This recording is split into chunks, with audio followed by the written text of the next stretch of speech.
What up, TikTok? This is Homegrown Tone.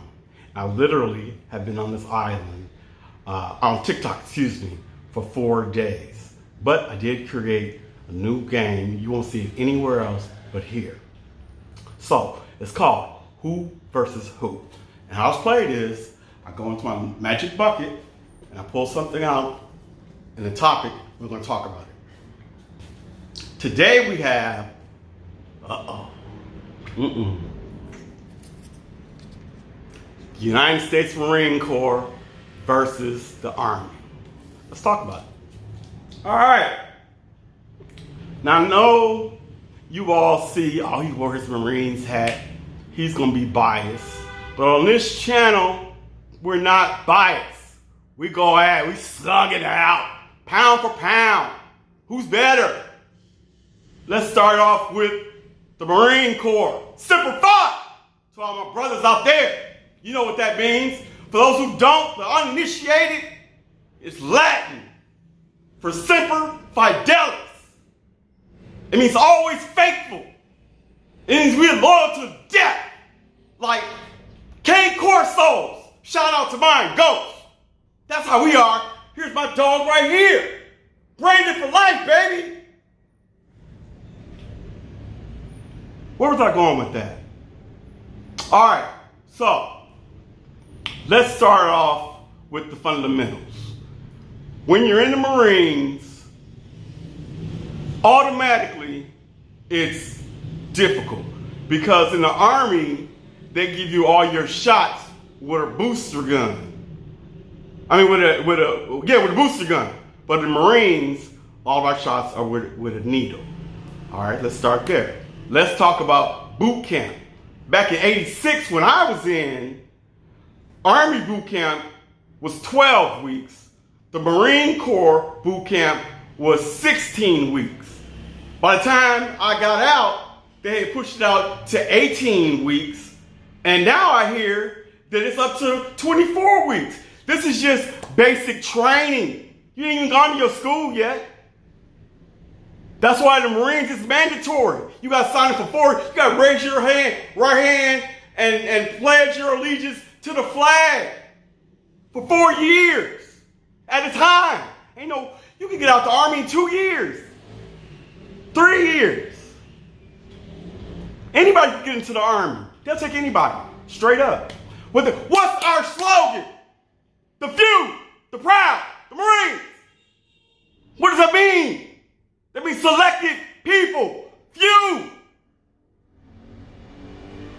Since 1700, it's 2023.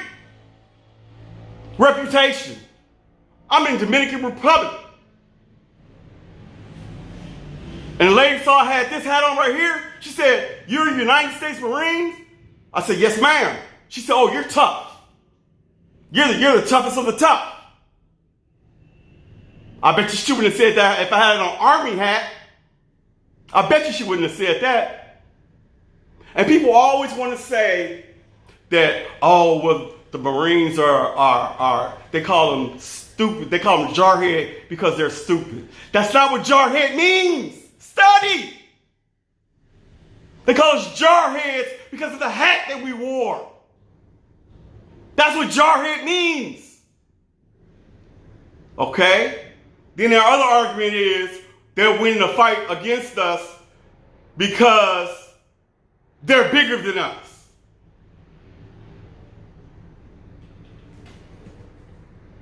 Do you understand that the United States Marine Corps is under the Department of the Navy? We work together like hand in hand. It's a symbiotic relationship. It's always been that way. So while you all are running around fighting these little stupid wars, they call the Marines in to do what we gotta do. Only thing what they do, this is how war goes. This is how war goes. They send the Marines in first to kill everybody up. Kill them, everybody's knocked down. Then they bring the Army in to build the forts and to hold it down. That's why so many Army bases all over the world. You don't see Marine bases all over the world. You see Guantanamo Bay, Cuba, where I was. You see Okinawa. We got real bases. Y'all got useless bases. What is this all over the world stuff? We've had billions of dollars for nothing. Getting ranked. You know how easy it is to get ranked in the Army? It's like this new generation, you getting a trophy for doing nothing. I know people who were E6s in the Army within like three, 4 years.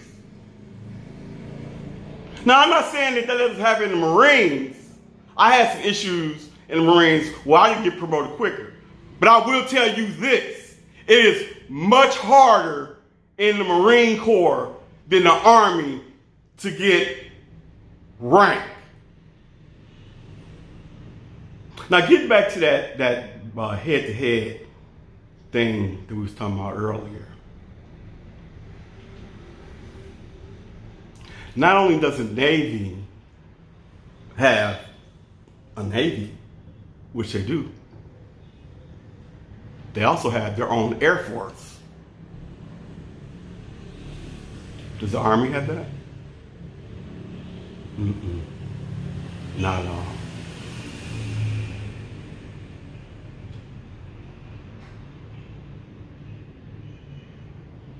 Look at World War II.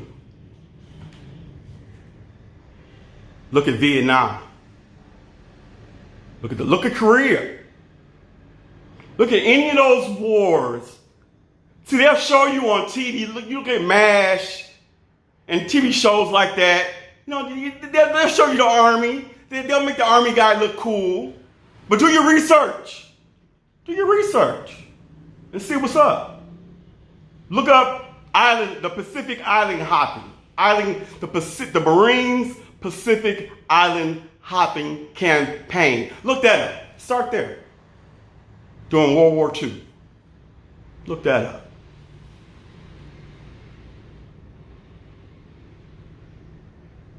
Every time you talk to an Army person, you Marines are nothing but trouble. It's always one of you all and 6 of us, and y'all always cause trouble and we have to fight. That's what we do. Sorry. That's what we do. We fight. We fight.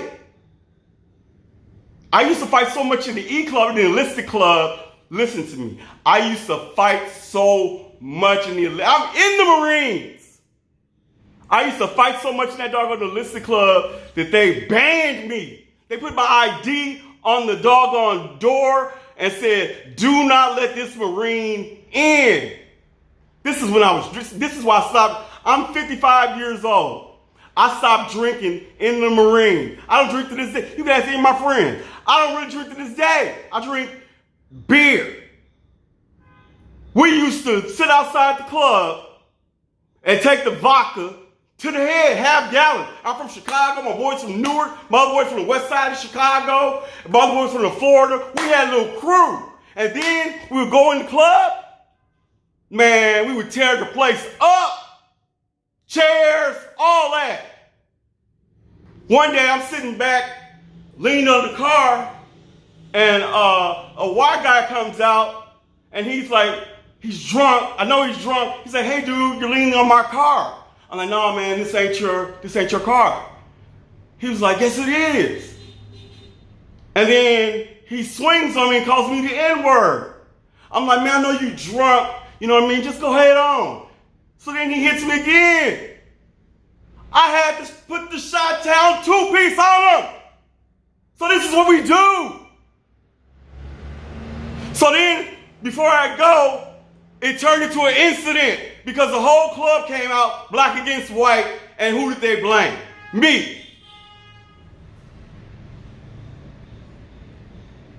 So, in a battle, Marines against the Army, we gotta take the Marines.